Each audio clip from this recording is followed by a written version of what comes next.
ние повторно ќе актуализираме една тема поврзана со здравјето, како што впрочем и често правиме во утринската на Телма, но денеска поконкретно зборуваме за тоа какви предизвици носи летната сезона за дечињата со респираторни проблеми. Токму затоа наш соговорник во продолжение е доктор Љубица Проеска-Стојановски, специјалист педијатар при детската болница Козле. Добро утро и благодарам што ова утро сте со нас. Кажете ни за почеток како топлото време може да влијае врз децата кои што имаат респираторни заболувања. Прво да ви се заблагодарам за поканата од мое име и од име на институцијата.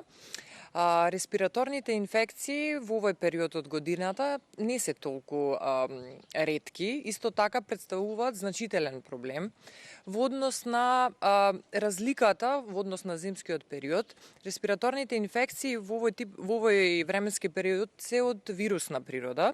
Најверојатно се работи за ентеровируси, риновируси и аденовируси, кои што значително им прават проблеми на дечињата кои што имаат и хронична патологија. Во нашата институција тие ни се еден дел од најбитните пациенти кои што ги следиме и ги водиме, знаат да имаат значителни проблеми. Исто така и тука би ги спомнала и атипичните бактерии, кои што се добиваат кога дечињата престојуваат во базени, во затворени простори, со климатизирани уреди. А топлото време, како топло, исто би направиле паралела со студеното време, односно со студениот воздух, значително знае да направи оштетување на слузницата на респираторниот тракт и на тој начин негативно да влијае врз однос на тоа, односно врз самото лепење на вирусите и на бактериите. Од таа причина постојат определени превентивни мерки кои што треба да се преземат, конкретно за лекување на овие деца и нивна превенција. Да. Каков тип на одмор за овие деца би бил покорисен, на море или на планина? Има ли разлика? Има разлика.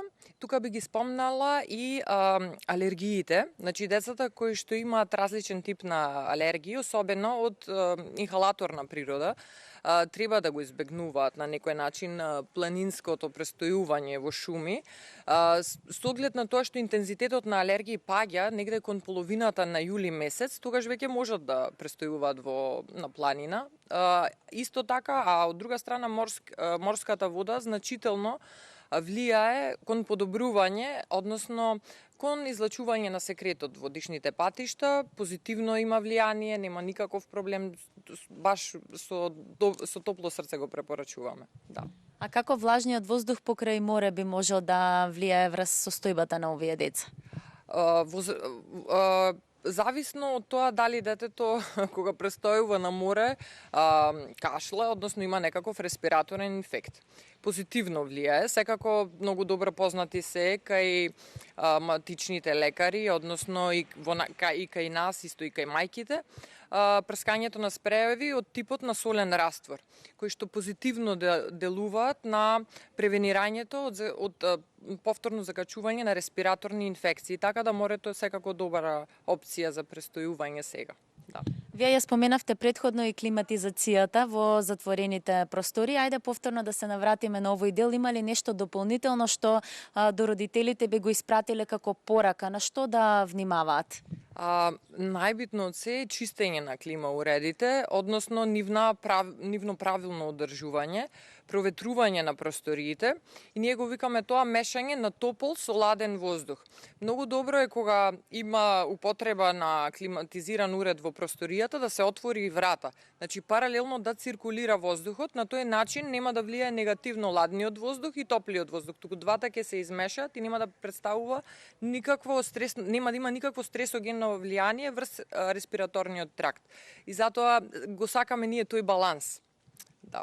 Бидејќи сме веќе во ек на летните одмори, според вас, на што би требало родителите да внимаваат кога ја пакуваат така наречената патна аптека за своите деца и дали доаѓаат во оваа институција кај вас, кај вашите колеги за да се советуваат и информираат на оваа тема?